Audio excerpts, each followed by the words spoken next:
otorrinolaringologia. Saiba mais em nosso site www.cirurgiasegura.com ou pela central de atendimento 24 horas no telefone 0800 61 3333.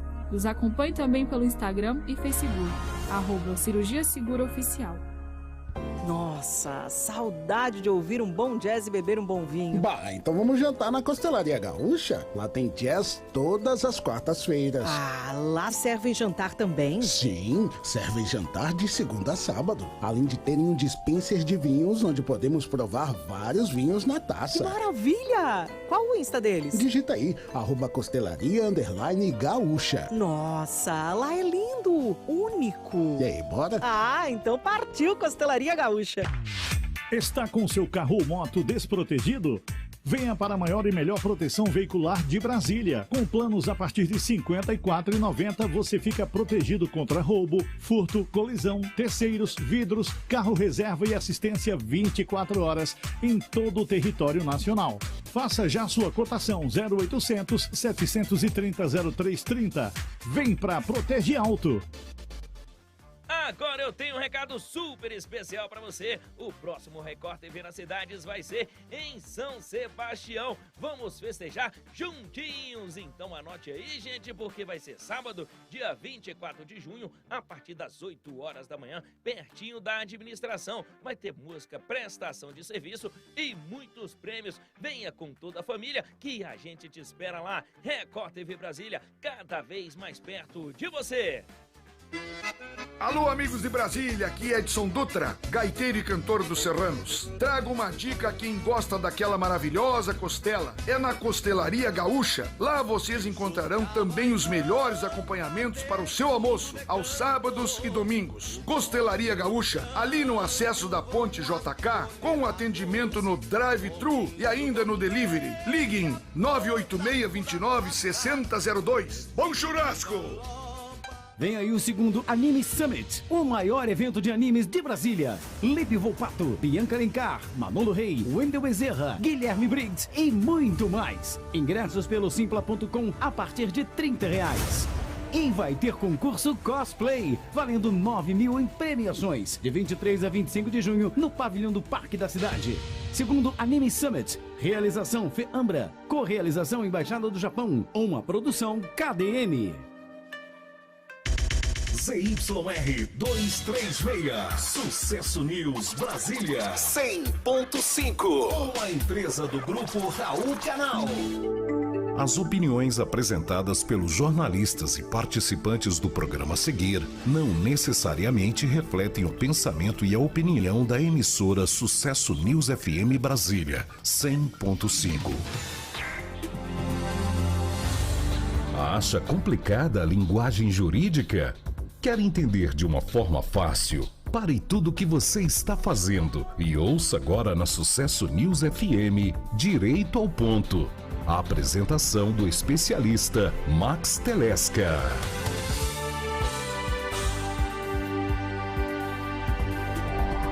Muito bem, muito boa noite. Sejam todos muito bem-vindos e muito bem-vindas aqui ao Direito ao Ponto, nosso programa de direito descomplicado. É isso mesmo, a gente fala de direito de uma forma simples, objetiva, direta, clara, mas sem perder a qualidade. Por quê? Porque não adianta também a gente querer descomplicar tanto que tira o conteúdo das coisas. A gente fala muito simples, é difícil falar simples, mas é para você, especialmente você que não é do mundo jurídico, para você entender o que é o direito na sua vida, e ele incide em todas as etapas da sua vida. Não é verdade?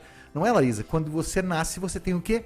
Uma certidão de nascimento. E quando você morre, infelizmente, há uma certidão de óbito. Tudo isso é direito, e isso é o Direito ao Ponto, direito descomplicado. E você está convidado e convidada a assistir pelo YouTube e nos ouvir pela 100.5 Sucesso News FM até às 8 e pouquinho, porque a gente atrasou um pouquinho também.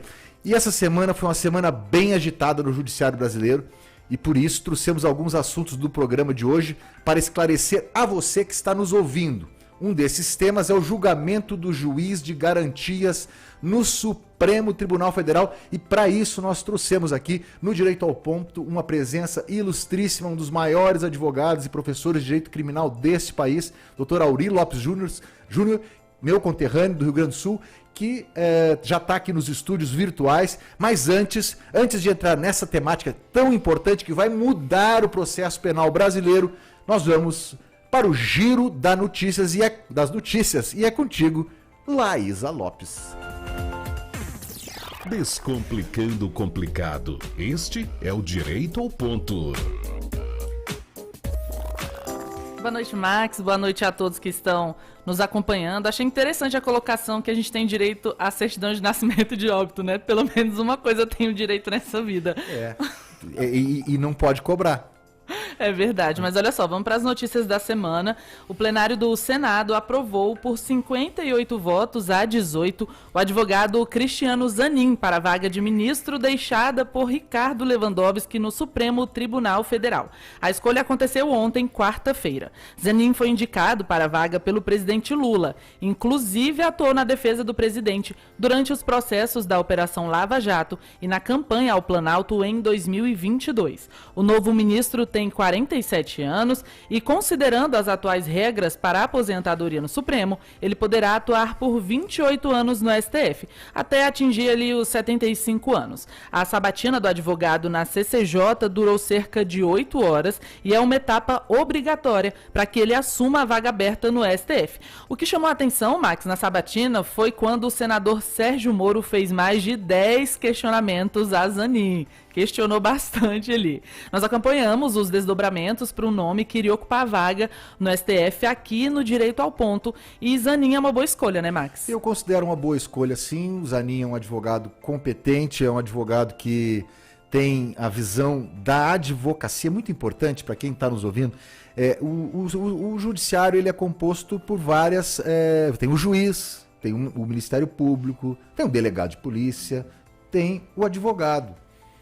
O advogado ele traz uma visão sempre mais próxima da realidade social. Isso não é uma conversa de advogado porque eu sou advogado. Não, é porque é verdade. A gente tem a gente pega a pedra bruta do direito, que é o cliente ali, a dor do cliente.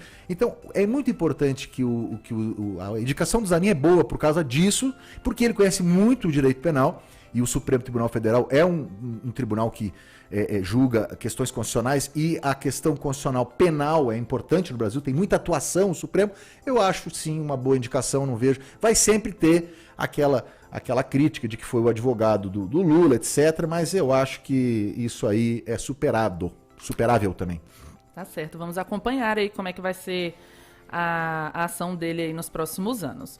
O julgamento da ação que pede a inelegibilidade, gente, essa palavra é difícil, inelegibilidade. Ela trava aqui, né? Jair Bolsonaro e Walter Braga Neto, candidatos à presidência da República nas eleições de 2022, foi suspenso pelo presidente do Tribunal Superior, ministro Alexandre de Moraes. O julgamento deveria acontecer hoje, mas foi remarcado para a próxima terça-feira em uma sessão que deve começar às 7 da noite, com a leitura do voto do relator do caso, ministro Benedito Gonçalves. Para quem não se lembra, o PDT acusa Bolsonaro de abuso de poder político e uso indevido dos meios de comunicações por conta de uma reunião com embaixadores no Palácio da Alvorada em julho de 2022, na qual ele fez ataques ao sistema eleitoral.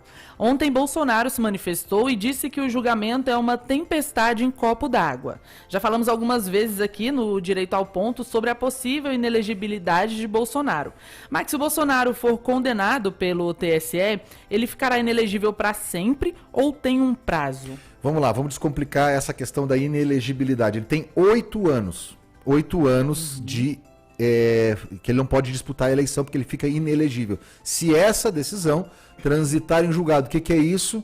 Ele tem que ser condenado pelo TSE e a decisão tem que terminar, o processo tem que terminar. Ele precisa, provavelmente vai ter recursos até para o Supremo Tribunal Federal. Acho muito difícil, por razões óbvias de quem está acompanhando a política brasileira, o Bolsonaro ter qualquer tipo de sucesso em recurso. Eu acho que ele não vai conseguir e vai ficar inelegível mesmo. É o que está todo mundo dizendo que vai acontecer.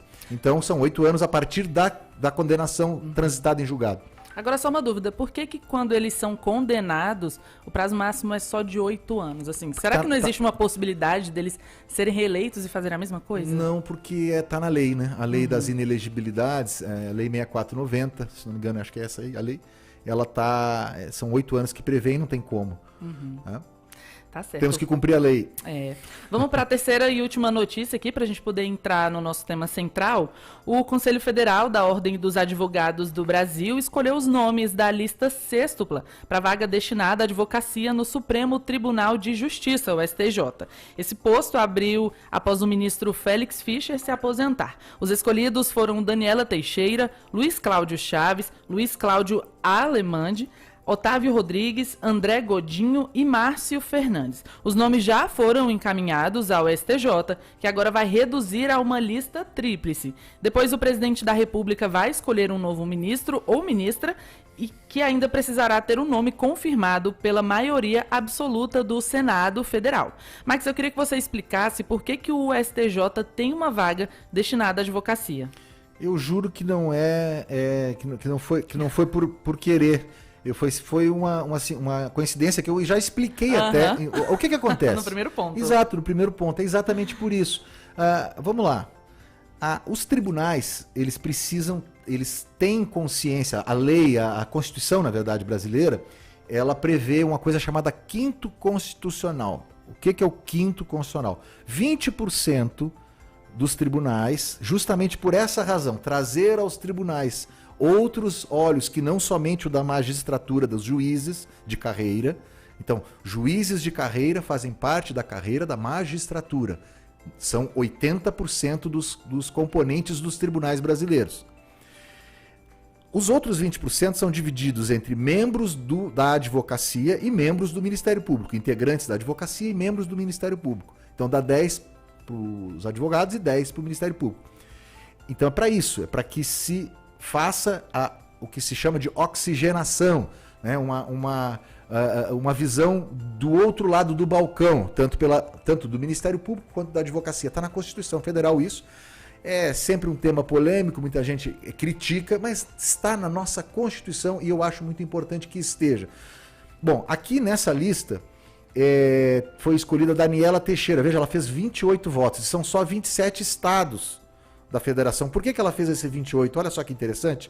Na OAB existem votos dos ex-presidentes e ela teve o voto do José Roberto Batóquio, que veio até Brasília justamente para votar na Daniela Teixeira, e ela fez mais do que os 27. Interessante, né? Então, depois da Daniela tem o Luiz Cláudio Chaves, Luiz Cláudio Alemande, Otávio Rodrigues, André Godinho e Márcio Fernandes, todos muito bem votados. Até o Márcio, que fez 23, foi o último, mas fez 23, tem muito voto. Então, a Daniela Teixeira, eu posso falar porque conheço a Daniela, ela tem muitos serviços prestados à Ordem dos Advogados do Brasil, sempre foi candidata, foi vice-presidente, foi conselheira federal, foi minha colega de conselho. Ela foi a mais votada, uma mulher, né? Vamos ver como é que vai se desdobrar isso aí. O que acontece agora? Vai pro STJ, o STJ reduz para as 3, manda esses 3 pro presidente. O presidente diz que sim, é esse ou essa, e volta, e vai pro Senado. O Senado faz a mesma coisa que fez com o Zanin, né? Hoje. Aprova. Ou não, mas assim, não existiu nenhuma desaprovação. Muito bem, é isso. O quinto constitucional está explicado. E vamos isso? Agora, é isso. Vamos aí, não tem mais nada pra gente comentar. Então tá. O nosso tema central hoje é muito importante, porque nós vamos falar sobre uma mudança expressiva, né? E grande, né? E qualitativa e quantitativamente. Ele muda muito o processo penal brasileiro. É uma questão polêmica, porque ainda o processo penal brasileiro sofre com muita... ele é um sistema penal antigo, processual penal antigo, de 1940, e o juiz de garantias ele já é adotado em outros países. Só que sempre gera muita discussão. E o Supremo Tribunal Federal está julgando uma ação de várias ações diretas de inconstitucionalidade. Vamos descomplicar o juridiquês aqui. O Supremo está decidindo se é constitucional ou não, se está de acordo com a nossa Constituição ou não, a entrada em vigor desta lei. Através de uma lei, se trouxe a figura e um sistema novo chamado juiz de garantias, novo para nós. Para isso, mas para explicar melhor isso, nós trouxemos hoje aqui, é uma honra ter o Dr. Aury Lopes Júnior, especialista em Direito, doutor em Direito Processual Penal, professor titular do Programa de Pós-Graduação em Ciências Criminais da PUC do Rio Grande do Sul, desde 2000. É professor convidado em diversos cursos de pós-graduação no Brasil e no exterior. Além disso, ministrou mais de 500 palestras no Brasil e no exterior. E é isso. Eu dou as boas-vindas a este meu conterrâneo e vou passar aqui a bola para o Iel para ele chamar o convidado do dia. Max Telesca e o convidado do dia. Boa noite, doutor Aury Lopes Júnior. Uma honra tê-lo aqui no Direito ao Ponto. Tá em Porto Alegre? Boa noite, Max. Estou. Era para estar em São Paulo, mas eu tinha um julgamento aqui e lá e eu, na dúvida, fiquei aqui. Amanhã estou em Curitiba, tem um evento grande em Curitiba, e sábado em Gramado tem outro evento grande aí, nós estamos nessa corrida. Mas o prazer estar com você aqui. O prazer é nosso, mais do que o prazer, uma honra tê-lo aqui. Aury Lopes Júnior é uma das maiores figuras do direito penal brasileiro. Estudei e ainda estudo nos livros que ele escreve. Fomos colegas agora na bancada aqui do julgamento do juiz de garantias. Eu estava pelo Instituto Não Aceito Corrupção, que fez um meio... Para mim foi difícil a defesa, né, do interesse do Instituto, porque eu falei para o meu cliente, disse, eu não tenho como ir contra o juiz de garantias, mas porque eu tenho um passado e trabalho no direito penal, sou favorável ao sistema. Mas teve um problema ali que foi a ingresso com 30 dias para entrar todo o sistema, e isso prejudicou muito, tanto que o ministro deu a liminar. Mas vamos passar a bola para quem conhece. Aury, nessa semana, então, o Supremo, o julgamento de 4 ações que contestam a criação do juiz de garantias. A figura foi implementada pelo pacote anticrime, aprovado pelo Congresso, sancionada pelo ex-presidente Jair Bolsonaro, em dezembro de 19. A aplicação foi suspensa em janeiro de 20 por decisão do ministro Fux, na época era o vice-presidente supremo, e foi retomado esse ano o julgamento. Para contextualizar, então, o juiz de garantias é um magistrado que atua apenas na pré-processual, é a fase do inquérito. Eu quero que você depois explique isso para o nosso ouvinte, autorizando buscas e quebras de sigilo, por exemplo. Quando o caso é enviado para a fase de julgamento, esse juiz dá lugar a um outro juiz, que é o juiz de instrução, que julgará o mérito. Então, explica um pouco para nós, Aury, sobre o que é o juiz de garantias, o que é fase pré-processual. Dá uma panorâmica antes da gente entrar nos assuntos mais específicos. Um abraço e a bola está contigo. Não, maravilha. Para as pessoas entenderem, tentar ser de uma maneira mais clara. Primeira coisa, vamos desmistificar no sentido de que essa figura é algo novo, que é uma construção nova. Não, esse é um sistema, nos países de língua espanhola se chama de doble juez, quer dizer, 2 juízes.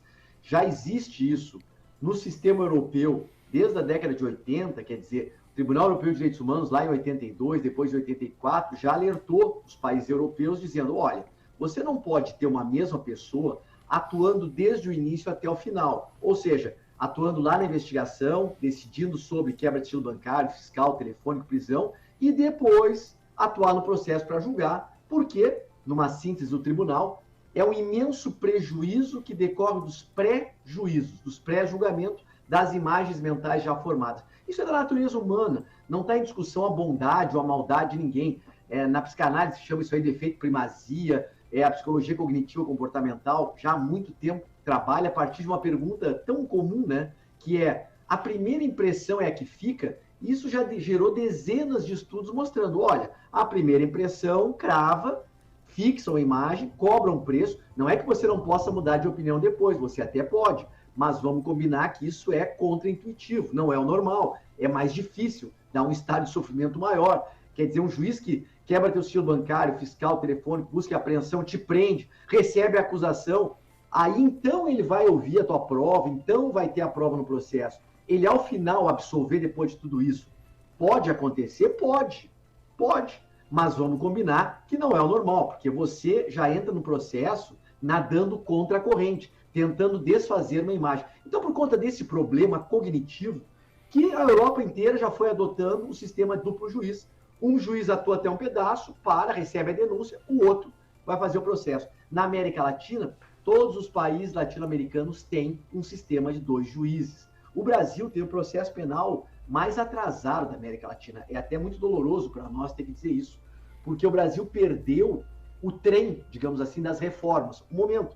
A Europa reformulou seu processo penal ao longo dos anos, final dos anos 80 e início dos anos 90. Quer dizer, a reforma alemã foi em 74, mas foi aperfeiçoada nos anos 80. Portugal altera tudo em 89, Itália altera tudo em 88. Então, os sistemas vão se adequando ao longo dos anos, final dos anos 80 e ao longo dos anos 90.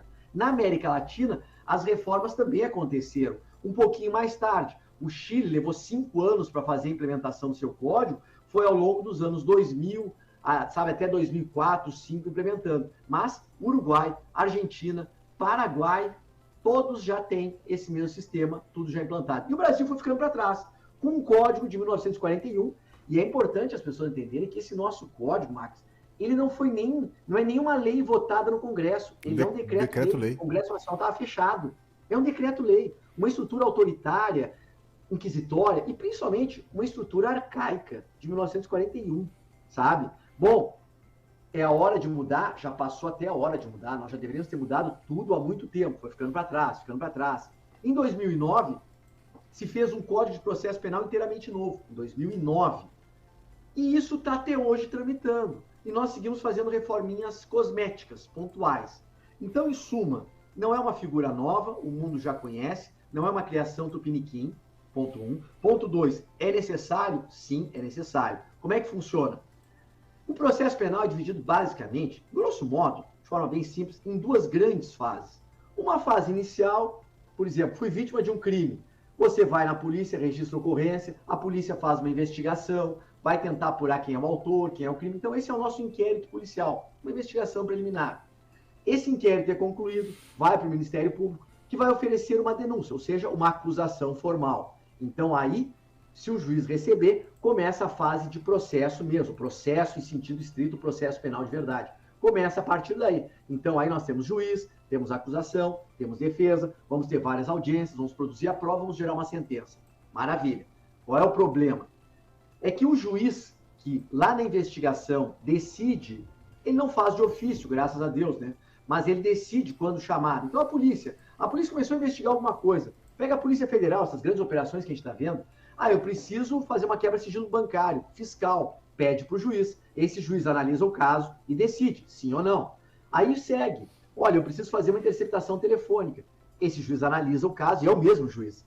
Sim, não, e vai dando. Vamos combinar que ele vai formando uma imagem mental a partir daquilo. Eu sempre brinco, né, com meus alunos. Quer dizer, veio o pedido de quebra de sigilo de quem? Do Mané. Depois vem mais um pedido em relação a quem? O Mané. Aí daqui a pouco vem um pedido de prisão. O juiz olha, opa, prisão é uma coisa séria. De quem é o pedido? Em relação ao Mané. O inconsciente grita para ele. O Mané, eu já sei que é o Mané. Eu estou interceptando telefonicamente ao telefone as interceptações telemáticas do Mané há 6 meses. Imagina que uma interceptação telefônica, a pessoa quando é grampeada, a cada 15 dias a polícia pede a prorrogação, a renovação daquela interceptação e manda um relatório para o juiz. O juiz passa os olhos para ver se tem uma justa causa e determina que continue a cada 15 dias. Isso aí, ao longo de 6 meses, ele já está totalmente contaminado por uma versão unilateralmente produzida por quem investiga, por quem está acusando, e sim, por quem vai acusar. Então ele faz tudo isso. Aí vem o pedido de prisão, disso, daquilo, e ele decretando. Aí vem a acusação. Ele diz, bom, finalmente chegou a acusação em relação a quem? Ao Mané. Ele já sabe de cor. Então começa o processo. E aí vem o problema. Aí só agora que vai chegar a defesa efetiva, tu vai ter testemunhas de acusação, testemunhas de defesa. Só que na frente de um juiz que já sabe de cor e salteado, mas por uma única voz, por um único lado, a tua vida. Então, eu digo sempre, Max, que a defesa chega nesse momento levando uma goleada já de 7-0. Já tá tomando muito gol já, né? Já tomou 3, 4 gols, e aí tem que nadar contra a corrente, porque cognitivamente ele tem um inimigo ali. Ele tem que desfazer aquela imagem de mal, de que é o autor do crime, que foi ele, para um juiz. É por isso que nós temos que ter outro juiz. Tem que ter bola ao centro e dizer, bom, recebi a acusação, agora manda para um outro juiz. Esse é o juiz do processo. Então agora, a gente, na Itália, se chama isso de originalità della cognizione, quer dizer, originalidade cognitiva. Isso é uma garantia de que você vai ser julgado por um juiz que está de espírito aberto, disposto a ouvir um lado, ouvir o outro. A essência do contraditório é isso, né? É igualdade cognitiva. Isso só é possível se o juiz estiver de espírito livre, ou seja, se ele não souber. A gente até brinca, né? Que a maior garantia do processo penal é você ter um juiz ignorante. Ignorante, ou seja, o cara ignora os fatos. Ele chega e diz, olha, eu não sei. Só para encerrar, já que eu falei demais. Não, essa é uma aula que nós estamos tendo com um dos maiores especialistas em direito penal do Brasil. Continue a sua fala, doutor Auri Lopes Júnior. Não, e aí o que acontece? Esse é um tema que eu estudo há muito tempo, sabe? E, claro, eu estudei teoricamente, mas eu fiz meu doutorado na Espanha, mas eu fui estudar como é que funciona na Espanha, em Portugal, na Itália, fui estudar sistema francês, alemão. Aí, 2000 e pouco, comecei a escrever sobre isso, me criticavam. Ah, mas você fala só do sistema europeu. Então, Max, e não foi por conta da Lava Jato, foi muito antes da Lava Jato. Sei a Lava disso. Jato é lá em 2014. Muito antes da Lava Jato eu já escrevo sobre isso.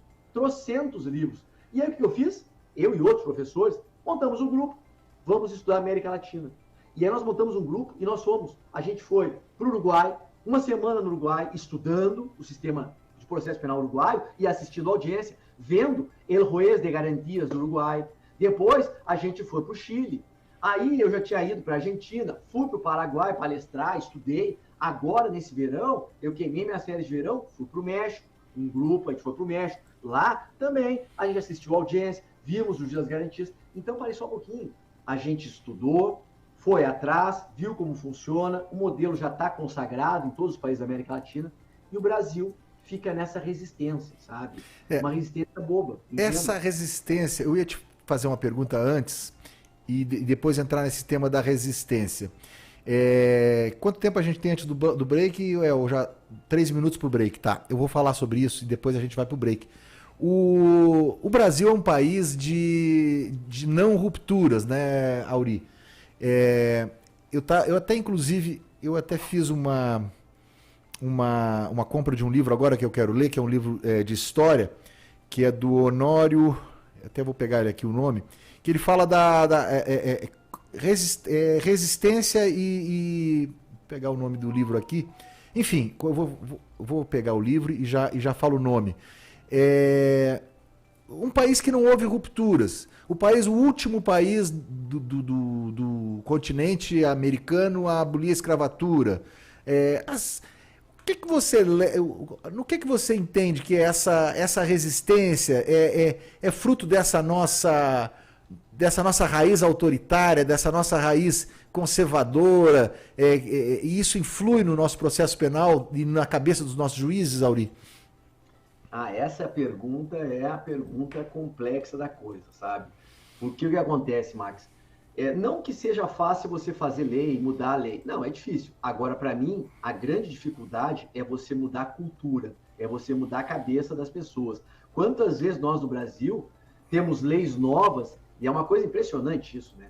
Quando eu ouço, chega a me dar uma dor no coração. Quando diz, essa lei não pegou. Cara, o Brasil é o único país do mundo que tem uma lei, às vezes, sancionada, votada, aprovada, em vigor, mas não pegou. Como não pegou? Lei não tem pegar, não pegar, é só no Brasil, né, cara? Mas voltando à tua pergunta. Nós somos um país de democracia jovem, passamos por longo período de ditadura, de restrição de direitos. Nós somos um país que tem uma dificuldade, sim, em fazer rupturas, estabelecer, assumir novos ares. Estamos aprendendo a lidar com o novo. Nós temos um problema que é um país de dimensões continentais. Isso é complicador, é um país muito grande, com muita diversidade cultural. Então, tudo isso forma um caldo aonde, quando você propõe uma ruptura, uma evolução civilizatória, isso gera um mal-estar. A postura conservadora ela é uma postura defensivista, sabe? Que é a primeira coisa. Primeiro se diz não para o novo. Então, nós no Brasil temos muito isso. Mas é crucial que a gente compreenda que o sistema penal brasileiro, o processo penal brasileiro, não vai bem. Ele é ultrapassado, é inquisitório, não funciona bem, e é interessante, porque você começou falando nisso, né? Você estava lá, a gente estava junto, sustentando, minha posição era um pouco mais cômoda que a tua, porque eu estava lá por uma Associação Brasileira dos Advogados Criminalistas, a Abracrim, totalmente favorável, pela JD, que é a Associação dos Juízes para a Democracia, mas você estava defendendo ali uma posição jurídica de um instituto que é contra a impunidade, contra a corrupção, que eu acho que essa é uma luta de todos, mas ao mesmo tempo está aí a corrupção. Mas é importante que as pessoas compreendam que o juiz das garantias, e o nome até é um pouco infeliz, podia ser o juiz da investigação, o juiz de controle de legalidade, mas quando você bota das garantias, as pessoas pensam, garantias, garantismo é igual a impunidade. Não tem nada que ver com impunidade. Sabe, eu não sou abolicionista, você também não. A gente sabe que punir é necessário, punir é civilizatório. Agora, nós temos que respeitar a regra do jogo. Tem que respeitar a regra do jogo. Então, isso aqui não é sinônimo de impunidade, mas sim de qualidade da jurisdição. E qualidade significa você punir quem tem que ser punido e você não punir quem não tem que ser punido. Nós temos um sistema perverso. A gente pune mal, se pune muito e mal. E tem muita gente presa que não deveria estar presa e muita gente solta que deveria estar presa. Quer dizer, é um sistema... Então, realmente nós precisamos mudar. Agora, é uma dificuldade cultural, sim. Sabe, o pessoal acha, isso vai gerar mais custo. Bom, primeira coisa, é claro que algum custo vai se ter. Não é um custo estratosférico, como alguns falaram, algumas instituições. Não, não é. Porque nós não vamos criar uma nova carreira da magistratura. É apenas uma divisão de competência. Na Europa, juiz prevento é juiz contaminado que não pode julgar. O Brasil fez uma opção, que é juiz prevento é o que vai julgar. Nosso código diz, o cara que é prevento, aquele que tocou primeiro é o que vai ser. A Europa já há muito tempo disse não, vai ser 2. E outra coisa, né, Max? A gente não teve tempo naquela sustentação oral, porque era 5 minutos, né? Mas se a gente parar a pensar, quando estive no Uruguai, me chamou a atenção os juízes uruguaios, muito felizes com o sistema novo, entre outras coisas, porque eles estavam trabalhando menos. Menos. Porque se o cara antes fazia tudo, do início até o fim, ele tinha que cruzar na área, correr na área, cabecear também, ser goleiro, porque tinha que dar sentença no final. Agora não. Ou ele atuava até a denúncia, até a acusação e parava, e mandava para outro, ou ele era o outro. Ele pegava já a coisa encerrada, a investigação, só para instruir. Ele só fazia, ele só lançava o escanteio, só batia o escanteio. Não precisava correr na área, nem ser goleiro, que é um faz de contas cognitivo, né? A gente faz de contas. O faz de contas cognitivo é você, no modelo brasileiro hoje, achar que o juiz está totalmente aberto para te ouvir. Não, ele já está contaminado, cara. Ele já te olha atravessado, até você desconstruir a imagem. Se conseguir desconstruir. Se conseguir, porque aí é só no tribunal. É viável. Investimento um pouco vai ter que ter. Sabe, como eu falei lá, e muita gente gostou, mas é verdade. Quem alega não ter dinheiro para melhorar o sistema de administração da justiça, desconhece o imenso custo da injustiça. Exatamente, foi uma bela fala. A gente tem no Brasil um preço, pensa comigo, quem aqui, não, tá bom assim, então tá bom. Quanto é que você quer para ficar num presídio medieval como o nosso, preso 3, 4 anos sem ter feito nada, por exemplo? Não, aí você não quer, né? Isso é um preço que não volta. O brasileiro também tem uma certa dose de hipocrisia, as pessoas não gostam quando eu falo isso, mas está lá na criminologia, nós pregamos tolerância zero para o outro, mas é tolerância 10 para nós e a nossa delinquência. Lembra da lei de Gerson? Brasileiro, né? Levar vantagem em tudo. Um jeitinho. É triste. Nós vamos para um rápido intervalo e já voltamos aqui. Auri, fica por aí que a gente já vai te chamar de novo e vamos a um rápido intervalo. Você está ouvindo Direito ao Ponto com Max Telesca.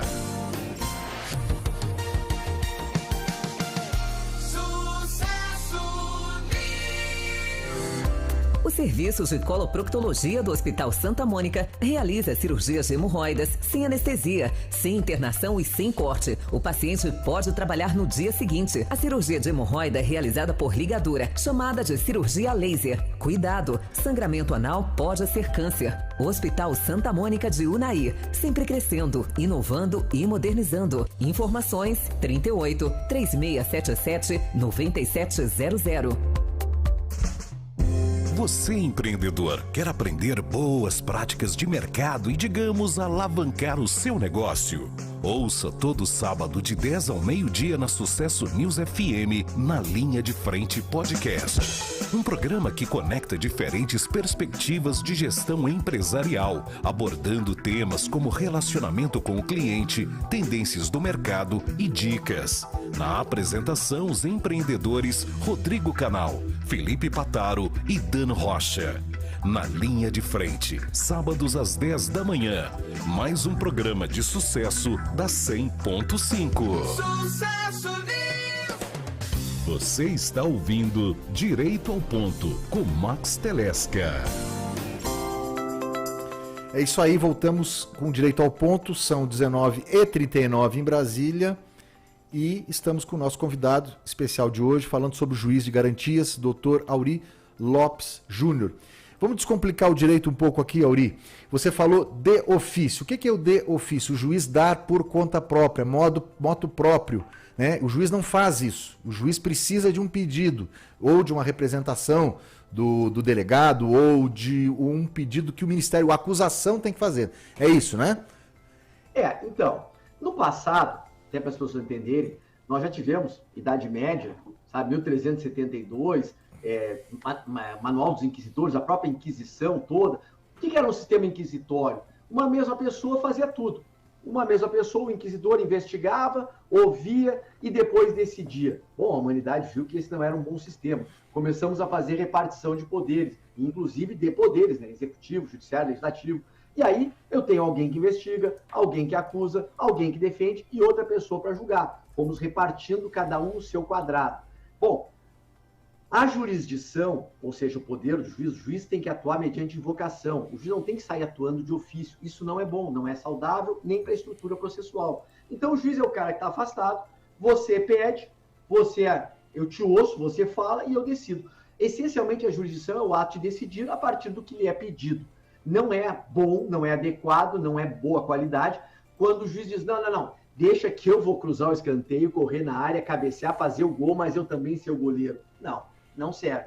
Então, em suma, juízes não devem realmente agir de ofício. Juízes devem agir mediante invocação, porque uma regra básica para você ter um juiz imparcial, um juiz afastado, é exatamente essa, né? Você pede, eu te ouço e aí depois eu decido.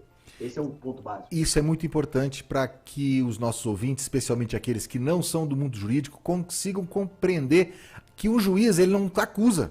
O juiz está ali para julgar, fazer a mediação entre o diálogo da defesa e da acusação. E a tentativa, e acredito que vai acabar o Supremo Tribunal Federal julgando pela constitucionalidade do juiz de garantias, é a tentativa de retirar pré-julgamentos da cabeça do juiz que já... Enfim, ele já explicou isso. Tem uma pergunta que chegou do ouvinte. Tem o nome do ouvinte, Laísa? Tem. Rogério A. Costa. Ele está perguntando aqui para o doutor Auri quais países ainda utilizam o inquérito policial. Essa pergunta é uma pergunta difícil pelo seguinte. Em 1999, eu defendi minha tese de doutorado e aí escrevi um livro sobre investigação preliminar, 2001, 2002. E naquela época eu realmente procurei muito. E nós temos no mundo hoje 3 grandes sistemas. Ou seja, quem é que investiga efetivamente? Sempre vai ser a polícia. A questão a saber é quem manda na polícia. Então você tem, no passado nós tínhamos el juez de instrução, ou seja, o juiz de instrução. O juiz de instrução é um modelo que ainda tem na Espanha, em grande parte, na França, né, assim. Quem manda na polícia é o juiz. O juiz determina como é que a polícia investiga, o juiz determina as perícias, o juiz ouve pessoas. Este é um modelo arcaico, superado, muito inquisitório, porque não é lugar do juiz, nem papel do juiz fazer isso, investigar crimes. Esse modelo ainda tem alguma coisa na Espanha e na França e está sendo abandonado. Tinha muito aqui, Uruguai, Chile, todos eram também de juiz de instrução, abandonaram. Bom, segundo modelo de promotor e investigador, quer dizer, a polícia investiga, mas junto com o MP, quem manda na investigação é o MP. Este modelo é uma tendência hoje universal. Começa com a Alemanha em 74, Portugal em 89, a Itália com a idade preliminar também em 88, e hoje na América Latina, todos os países adotam este modelo de promotor e investigador. O promotor, junto com a polícia, investiga, depois traz a acusação e o juiz recebe. Agora, o modelo policial, como tem no Brasil, é raro. para falar bem a verdade. Muita gente diz, mas nos Estados Unidos. Não fala nos Estados Unidos. Por quê? Porque lá você tem uma estrutura de Estado totalmente diferente, com grande autonomia. Existem mais de 1.000 agências de investigadoras nos Estados Unidos. Polícias e agências de investigação. Então, conforme o Estado americano, você vai ter modelos que é promotor investigando, promotor eleito, ou até modelos que é a polícia que investiga. Agora, este modelo 100% policial, com uma polícia judiciária que não está vinculada ao poder judiciário, eu só conheço no Brasil. Não tem outro. Esse é um modelo arcaico, né? É o nosso modelo. A gente está tentando buscar a mudança desse modelo. Auri, então você já falou que o modelo de juiz de garantias, aqui tinha uma pergunta específica para isso, já falou, Itália, Portugal, Chile, Argentina adotam esse modelo. Então, um exemplo, vamos falar agora uma outra coisa aqui, que acho que é importante. Uma das motivações dos parlamentares para a inovação foi evitar a repetição dos abusos cometidos por juízes da Operação Lava Jato. E aqui eu quero fazer um parênteses. Ali, apesar do juiz não partir dele, né, oficialmente, a acusação, se provou depois disso, né, através de reportagens da Intercept, que havia um relacionamento, vamos dizer assim, promíscuo entre o juiz Sérgio Moro e os procuradores da Lava Jato. Então ali parece que essa regra aí, que é uma regra que começou lá no iluminismo, parece que foi quebrada. Eu queria que você falasse sobre isso, Auri. E aqui tem um restante. Ó. O Moro foi declarado suspeito para julgar o presidente Luiz Inácio Lula da Silva pelo STF. A implementação do juiz de garantias pode evitar situações como essa? Bom, vou começar pelo fim só para chamar atenção um detalhe. A gente não está dizendo que o juiz das garantias é a solução para todos os males. Não é. É uma medida importante de redução de danos. Ajuda, óbvio. Mas não é assim a revolução copérnica. Não. Nós temos que ter um sistema acusatório, que é outra coisa que a gente está brigando nesse pacote. O que é um sistema acusatório? É essa radical separação das funções, aonde você tem alguém que acusa, diferente de quem julga, e quem julga está afastado. E tem que estar afastado até o final. Isso é uma luta que no mundo inteiro já se superou, e nós aqui ainda seguimos com este problema. Então, em suma, não é a salvação da lavoura, entendeu? Bom, Lava Jato. A Lava Jato foi um capítulo horrendo da história processual penal brasileira. Em 2014, Max, quando começou a Lava Jato, eu escrevi um artigo junto com o Alexandre Moraes da Rosa, não o ministro, né, o outro Alexandre, que o título era esse, né? Quem vai julgar os futuros processos da Operação Lava Jato? Começou. Nós nem imaginávamos aquelas conversas do TCF Brasil. Não. E aí nós já dizíamos, obviamente, em nenhum país civilizado vai ser o mesmo juiz, esse que decretou todas as quebras e que ainda homologou delações premiadas, é claro que não pode ser ele a julgar. Mas, ao mesmo tempo, nós sabíamos que seria o mesmo. Seria o mesmo. Sim, porque o sistema é esse. Naquele momento, até a briga não era pessoal com o Moro.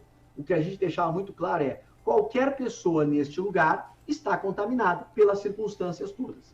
Bom, depois se comprovou que a coisa era muito mais grave, que era um projeto de poder, que se estabeleceu uma relação incestuosa, que havia combinação de teses, ou seja, que houve um enxovalhamento total do processo penal e, principalmente, era uma... Cara, eu vou te dizer assim, até porque como eu trabalho muito na Lava Jato, quando a gente começa a ler a fundo as conversas, chega a causar até uma revolta, causa nojo.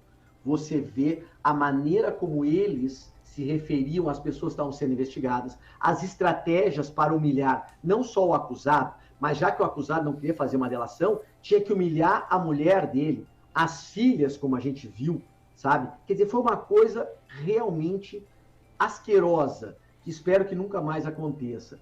E, ao mesmo tempo, relação direta com o juiz, e um juiz que encomendava. Eu quero tal prova, faz isso, faz aquilo, pede a prisão agora, não pede agora. Quer dizer, isso não é um processo. Quando as pessoas começam a dizer, não, mas é que era necessário. Não, não era necessário.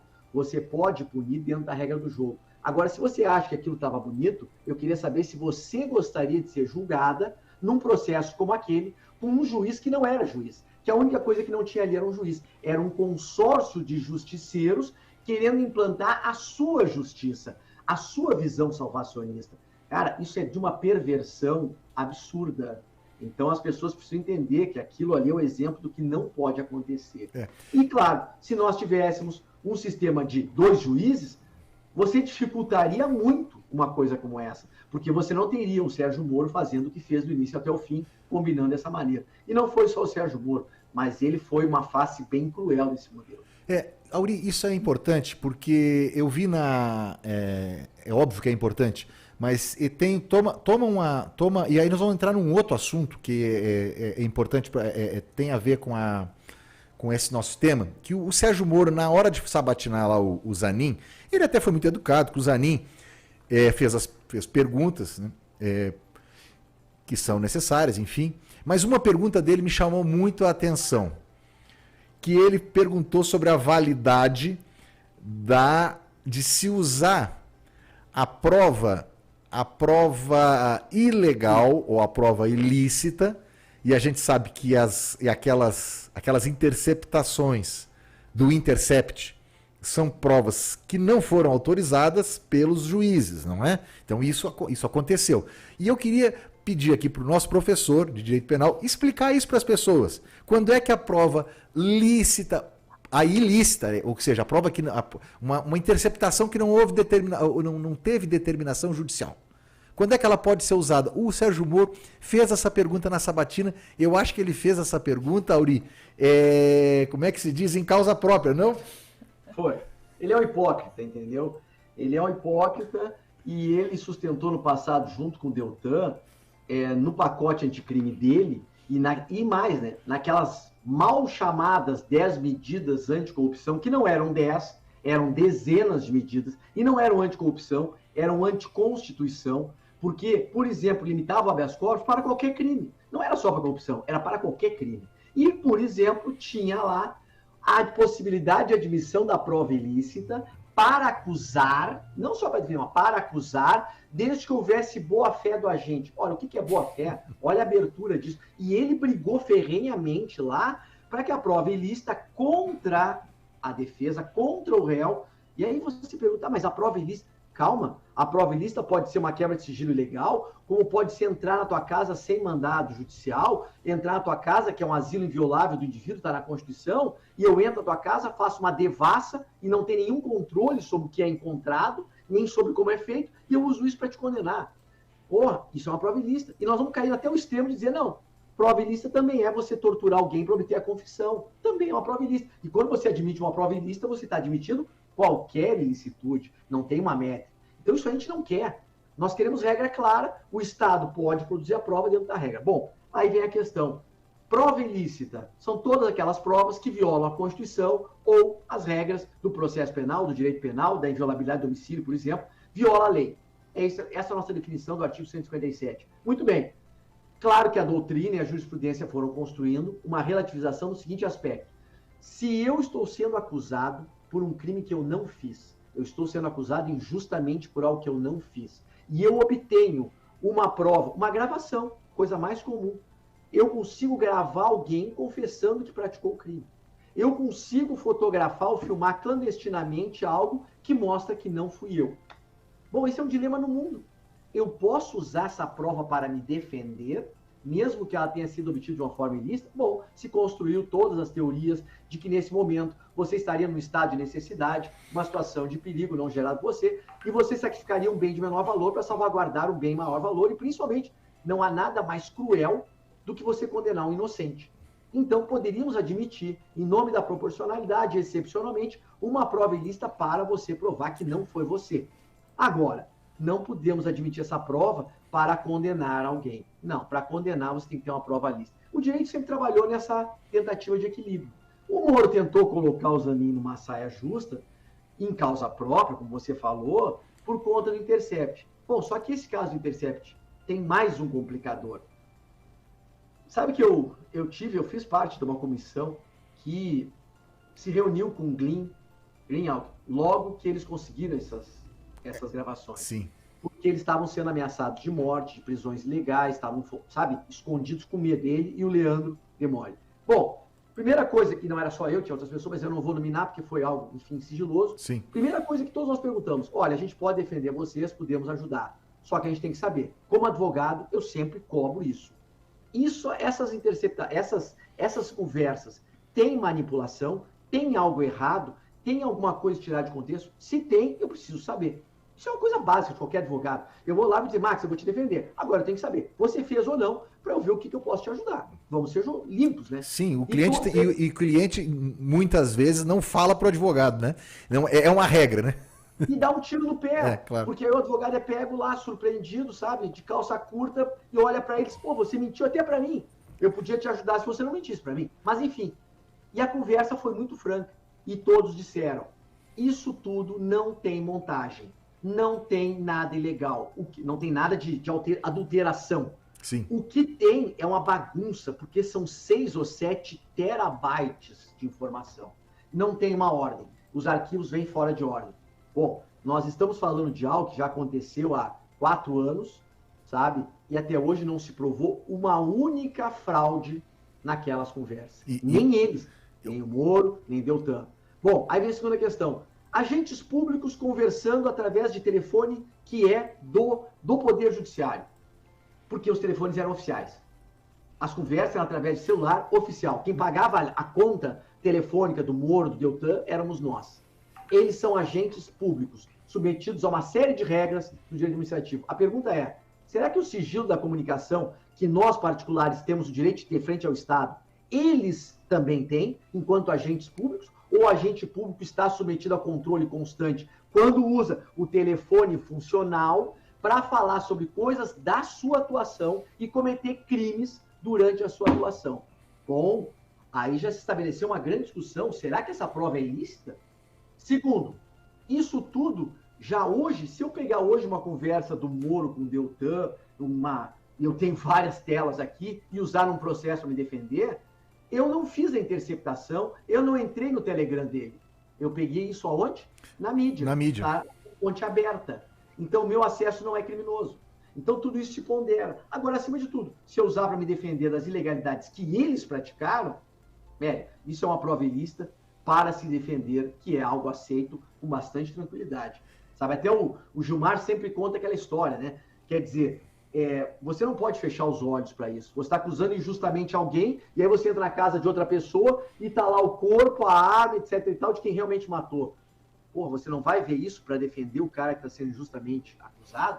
Nós estamos falando de defesa. É parecido com aquele caso até trouxe no Direito ao Ponto, aquele médico absurdamente que foi flagrado pelas enfermeiras, o médico anestesiologista, o anestesista lá de São Paulo, não lembro agora se era, acho que não sei se era a capital. Era no Rio, acho. Era no Rio. E é um absurdo aquilo, um crime revoltante naquele sentido que você falou ali do nojo, né? E ali as enfermeiras que estavam ali sabiam, não tinha autorização judicial, e elas montaram aquelas filmagens e sem autorização judicial. Aquela prova é lícita ou era ilícita? No programa do Direito ao Ponto eu trouxe aqui o Dr. Raul Livino, que é um grande criminalista nosso aqui, Auri, e nós discutíamos sobre exatamente isso. Elas estavam ali também se defendendo de um crime que elas poderiam ser acusadas mais adiante, que era uma negligência médica, enfim, elas poderiam aderir ali a um tipo penal, vamos descomplicar o juridiquês, elas poderiam também estar praticando um crime, e aí elas estavam naquela condição de defesa e aquela prova iria ajudá-las posteriormente numa defesa. Eu acho que eu não conheço esse processo, Auri, mas é mais ou menos por aí, né? Eu também não conheço, e vou te ser bem honesto, não conheço, é complicado de falar. Eu vi uma certa polêmica, realmente e efetivamente elas fizeram isso, inclusive para se proteger, porque elas podiam ser acusadas de serem partícipes no estupro daqueles, ao momento em que elas negligenciaram e principalmente no momento em que elas aderiram e deixaram acontecer. Vamos imaginar, eu estou falando hipoteticamente. Sim, okay? não conhecemos o caso. Ela está junto. Aí o cara comete um crime de estupro. Vamos imaginar que se descubra, vão olhar para elas e vão dizer, uma coisa, vocês viram e não fizeram nada? Isso. Não, a gente não viu, a gente não... Então, ou seja, eu estou filmando e era um ambiente dentro de um hospital, não é um ambiente fechado, uma sala privada, elas faziam parte daquele ato todo e para se defender. Eu vou ser bem honesto, eu não vi até agora nenhuma decisão reconhecendo a ilicitude dessa prova. Ela está sendo considerada, até onde eu sei, válida por todo esse contexto. Agora, nós temos que compreender que toda a teoria da prova ilícita e a própria teoria da legalidade do processo penal, ela é levada em consideração a partir da seguinte perspectiva. Quem é que tem o poder? É o Estado. O poder de punir é do Estado. Então, você tem um poder que tem que ser demarcado pela legalidade. Essa regra é uma proteção do indivíduo frente ao Estado. 99% da discussão que a gente tem sobre prova ilícita, o que é? É o Estado, polícia, o Estado, investigação, o Estado, julgador, é o Estado invadindo a tua esfera de proteção. E essa é a ilicitude que nós temos que realmente proteger. Porque se o Estado, que é o todo-poderoso, não respeitar a regra do jogo, velho, aí nós estamos ferrados. Exatamente. Que era o que acontecia até o iluminismo, né? E outra, as pessoas precisam entender assim, ó, punir é necessário, punir é civilizatório, mas não é a qualquer custo. Não se combate crime cometendo crime. Sabe, assim, ó, desculpa, né, a gente vai falando. Ontem eu estava discutindo com a minha filha, eu tenho 4, então era do meio, ela tinha visto, ela tem 14 anos e ela viu o filme Tropa de Elite. E ela estava muito impressionada. E eu fiz uma sabatina. O que tu entendeu do filme? Porque eu gosto muito do Luiz Eduardo Soares, é meu amigo, foi um dos produtores do filme. E o Luiz Eduardo, logo que saiu Tropa de Elite, ele me confessou, numa palestra aqui na PUC até, que ele estava muito triste, porque a imensa maioria das pessoas não tinham compreendido a mensagem do filme. Ficaram muito nos chavões, né? Bota no saco, missão dada, missão cumprida, mas não compreenderam que o filme era muito mais rico. O filme colocava em choque o seguinte, o Estado combatendo o tráfico, certo? Mas é o Estado, ao mesmo tempo, corrupto, o Estado torturador. Quer dizer, até que ponto quem é o bonzinho, quem é o mal, quem é o delinquente ali? Nós não podemos entrar num vale tudo assim, porque senão o Estado é tão delinquente quanto o delinquente que ele se propõe a combater. Isso não é evolução.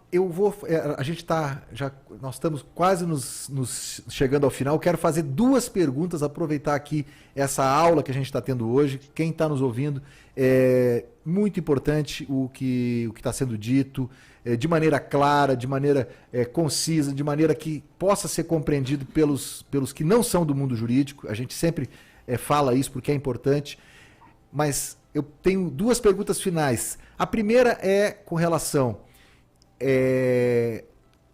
No filme, Auri, eu até ajudei na produção desse filme, que é um filme sobre o presidente Lula, e eu fui o consultor jurídico, já que você falou em filme. O filme chama-se O Povo Pode, e no final do filme tem uma mensagem que diz assim: combater a corrupção é um bem, é uma necessidade civilizatória. Mas usar o combate à corrupção para fins políticos é um outro mal. Queria que você refletisse, fizesse uma reflexão rápida sobre essa afirmação do filme e depois falasse sobre as perspectivas que você tem sobre o resultado lá do julgamento do juiz de garantias. Não, essa questão é uma... Sabe aquelas frases que dá tese, né? É uma frase que dá tese. Ou seja, tem muito que se pensar nisso tudo. É claro que a corrupção ela é um problema sério, ao mesmo tempo a gente combate, ninguém é a favor da corrupção, mas ela está aí. E você segue estando aí com alguém que corrompe e alguém que é corrompido. Então a gente também tem uma hipocrisia. E as corrupções da vida começam nisso, né? É o descaminho, é o contrabando, é a compra lá no camelô sem pagar o imposto, é bater no teu carro, tu vai no desmanche, compra uma peça, a mais barata, pode vir até suja de sangue, tu lava, bota teu carro, o que importa é que você levou vantagem, entendeu? Cara, isso são as pequenas corrupções, e até grandes, que vão minando uma estrutura social. Você não estabelece uma sociedade séria, evoluída e avançada com esse tipo de pensamento. Agora, nós não podemos, em nome do combate à corrupção, que é legítimo, nós cometermos crimes e colocarmos um Estado tão criminoso quanto, sabe? Então, por exemplo, na Lava Jato, tem um detalhe importante.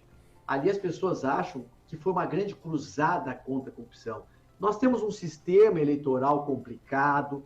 Sim, o grande pano de fundo, Max, da Lava Jato, foram, em grande parte, tem corrupção? Tem, mas em grande parte ali era dinheiro de caixa 2 para fomentar a campanha e um sistema político mega complicado. Quando você passa para verba pública e começa a enxugar, começa a melhorar a coisa. Mas eram campanhas milionárias e o dinheiro sai da onde? Então, grandes empresas davam dinheiro, doavam para a campanha do candidato A, do B, do C, mesmo todos eles antagônicos. O que importa é o estar doando. Então, essa é uma estrutura muito corrompida, que gerou isso aí. Só que tem um problema.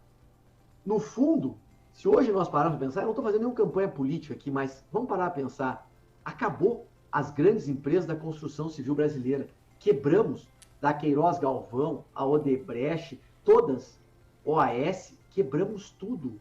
O que nós ganhamos com isso? Quer dizer, a Lava Jato poderia ter punido, sim, sem ter gerado tanto estrago. Ela foi até mais perversa, ela quase quebra o país. E eu não estou dizendo que não era para punir, pode punir. Agora, pune o cara que está lá, que corrompeu, não quebra uma empresa. Quantas milhares ou milhões de pessoas foram para a rua e pagaram o preço da Lava Jato, porque as empresas que elas trabalhavam quebraram e elas não tinham nada que ver com corrupção, cara. O cara é salário mínimo, trabalhador lá, mas tu quebrou, tu matou a galinha, tu matou tudo, tu quebrou os ovos todos, tu destruiu o galinheiro, tocou fogo em tudo. Não, isso é um grande erro. Foi um grande erro. Agora, ali tinha uma questão importante, que agora está se vendo, né? E existia uma grande reclamação das empresas internacionais, muitas empresas americanas, reclamando que o nível de corrupção no Brasil era muito alto e era muito caro, e isso estava gerando uma concorrência desleal internamente. Então, tinha um interesse muito mais concorrencial também. Então, eu não estou fazendo uma apologia anti-imperialismo, mas é importante situar. Quando você vai ouvir as conversas, você vê que os caras pactuaram com multas, alimentaram o sistema americano com possibilidade de multas astronômicas contra o Brasil. Sabe? Que não entendo isso, cara. E a perspectiva com relação ao julgamento do juiz de garantias? O que você acha? A primeira coisa, é viável o juiz de garantias? É viável, vai ter um custo, não é tão alto. Concordo com você, 30 dias é impossível, 180 dias também era impossível. Foi um erro imenso dessa lei.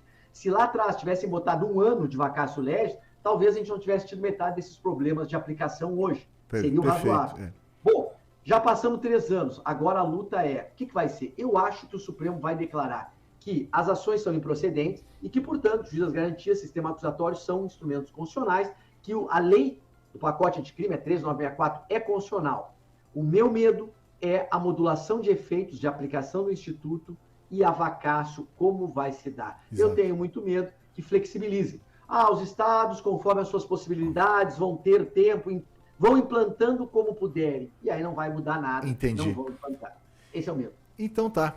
Eu também acho isso, Auri. Acho que o Supremo deverá julgar improcedente, vai modular, vai ser um julgamento lá. Hoje até falei isso lá no plenário do Supremo para o Alberto Pavi, que é o nosso colega que fez a inicial da AMB. Eu disse que vai sair alguma coisa tipo Raposa Serra do Sol, com quase uma legislação. Eu acho que vai ser alguma coisa assim, e eu tenho receio também que caia que caia em algo que se cria uma comissão para não arrumar o problema. Né? No Brasil tem essa coisa, se você quiser não resolver um problema, você cria um grupo de trabalho, uma comissão. Então, fazendo um paralelo, é esse o medo que o doutor Auri Lopes Júnior tem. Eu também acho que isso pode acontecer, mas eu vi ali um Supremo com vontade de avançar em algumas falas de alguns ministros. Auri Lopes Júnior, eu quero agradecer imensamente a tua presença aqui no Direito ao Ponto, dizer que foi uma honra a tua presença nesse debate, enriqueceu muito a nossa noite aqui. Quem escutou hoje teve a oportunidade de entender o direito penal, o juiz de garantias. Um abraço para você. Max, foi um prazer imenso, uma honra falar com você, muito obrigado, até a próxima, um abraço. Um abraço, felicidades. É isso aí, Auri Lopes Júnior no Direito ao Ponto. Eu agradeço a sua atenção. Quem esteve até agora conosco, ouviu do carro, de casa, da rua, do YouTube, ao vivo ou pelo podcast. Nós temos o podcast que fica lá no Spotify. Não se esqueça, toda quinta às 7 da noite eu estou aqui com você. Me siga nas redes sociais, @MaxTelesca no Instagram e no YouTube do Direito ao Ponto. A produção é de Laísa Lopes, sonoplastia El Paiva e os trabalhos técnicos de Ismael Júnior. Forte abraço e até a semana que vem. Conhecimento não faz mal a ninguém, ainda mais quando é com um especialista. Max Telesca apresentou Direito ao Ponto. De volta na próxima quinta-feira.